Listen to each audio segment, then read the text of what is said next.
Hey everybody, this is Vivian, and I flubbed the time again. Jeez, I looked at the clock and I thought it said 6:59. It's 7:03. Sorry. Anyway, I'm here, and I hope everyone's doing well. I am trying to adjust my camera so it fades in and out. Don't know what's going on with it, but hey, we're just gonna keep going. As long as you can see me, um, it's all good. And tonight's gonna be kind of short, kinda. At least the anecdote is gonna be short. You know me, right? All right. So last night was actually supposed to be short as well, but I had to talk a little bit about that. Last night we talked about loving yourself, and loving yourself first and foremost, and making sure that you love and take care of yourself so that you can and will take care of others. So tonight, the topic is where the light is. I'm trying to figure out where the light is in this room, but hey, there you go. But it's a very, very short one line, and it's very short line, but I will talk about it. All right, so it says you can't see the stars without the darkness. There's a meaning behind that. And you know me, I have to kind of go in and dig deep and see if I can find the meaning behind it, or my own interpretation.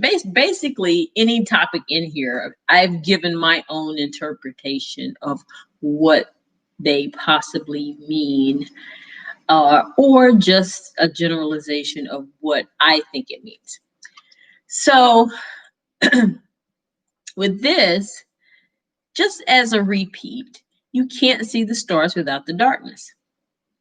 Think about it. You can't see, and people say you can't see the forest for the trees, right? But in both of these situations, one is nothing without the other. I now explain. Okay. So if you were to go outside while the sun is out and you look up in the sky and you're just looking in the sky, all you're going to see is clouds and blue sky. Now, are the stars still there? Yes. You can't see them though, because in order to see the stars, it has to get dark, right? So unless you had this really powerful telescope that you could see a star during the day, and most of the time, if somebody's doing astronomy, they're not looking at the stars during the day. So the stars, in order to shine brightly or for you to see them, it has to be dark. And the forest would actually not be a forest without the trees.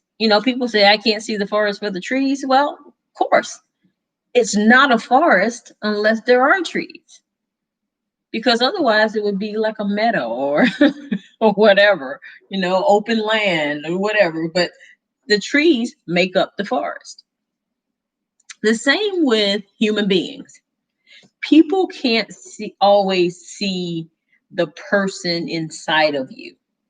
They only observe what they see on the outside. And sometimes they can't see the real you until something reveals the real you, either you or your behavior, right? Some people take, they take the initiative to actually get to know other people. And so they can see behind the darkness, or behind whatever else is going on the outside. They can see that light shining through.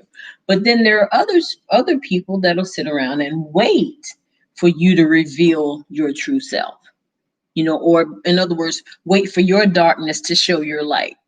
you know um Sometimes we as human beings see, we're able to see past what we perceive to be something, we're not able to see past something, what we perceive to be something bad or scary. And are we, as human beings, able to look past that to see the good in it or to see the beauty in it? Those scary, dark, like the darkness. Who goes outside and just enjoys the dark with no light whatsoever? Not many people. There are some people that like the darkness, and they might go outside and just sit out there and just enjoy the nighttime. But there's not many people that just go out and just to be out in the dark. They go out to see the stars. They go out to see the light. They want to know where the light is, right? And I believe that's what Cindy is trying to say in here, is that the light is actually the beauty in whatever we see as maybe something bad or not so beautiful. Because actually the darkness can have its beauty as well.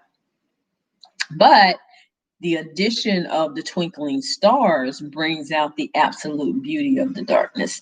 And the darkness brings out the stars. So most people see the darkness as something scary, like I said before, and they just go out and, they might go out and look around and, oh, there's no light out here, I'm going back in the house. But when you realize you can't see the beautiful stars without the dark, it takes on a whole new meaning, right?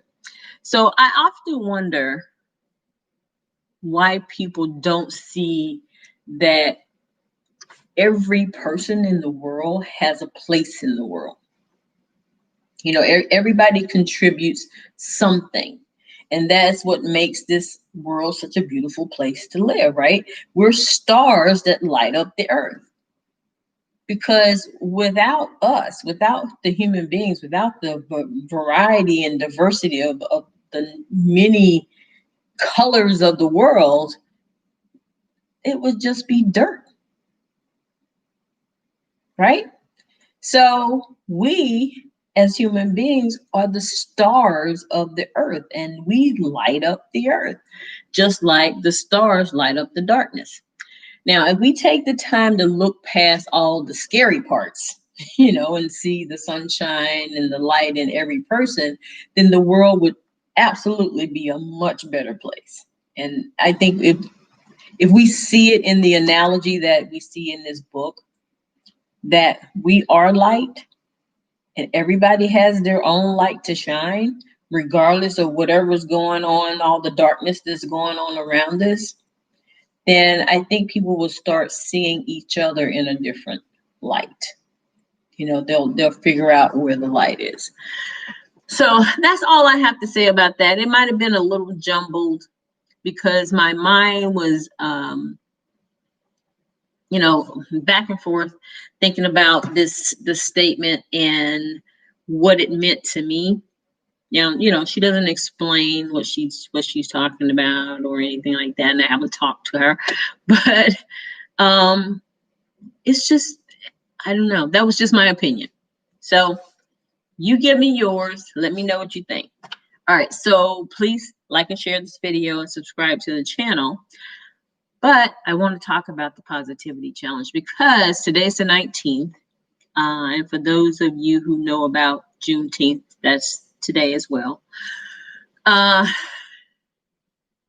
This morning, I started the day out great.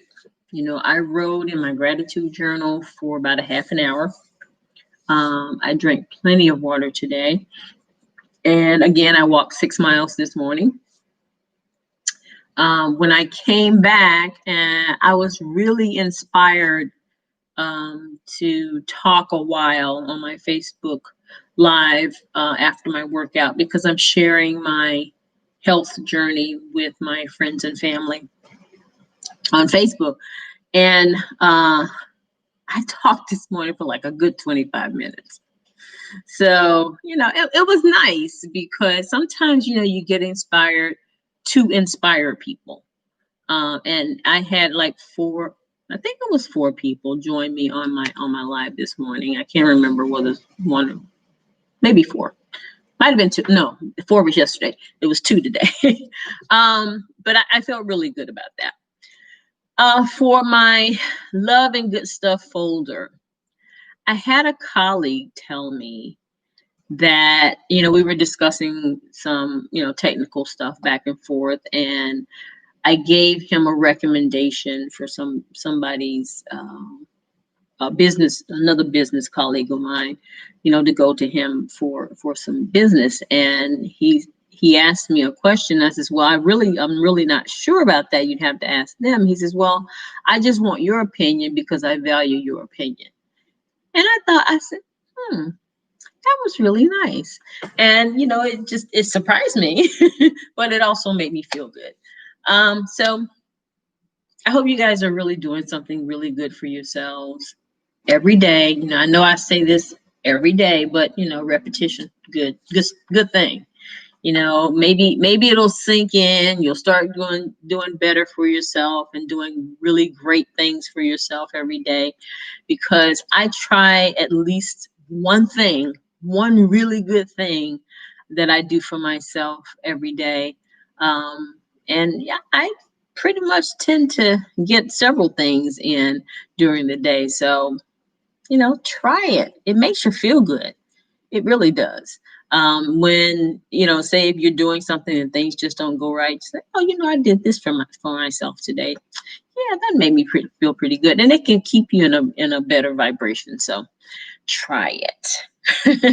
Okay, guys. So please like, share, subscribe, and I will talk to you tomorrow. But in the meantime, wish peace, wish you love, and I love you guys.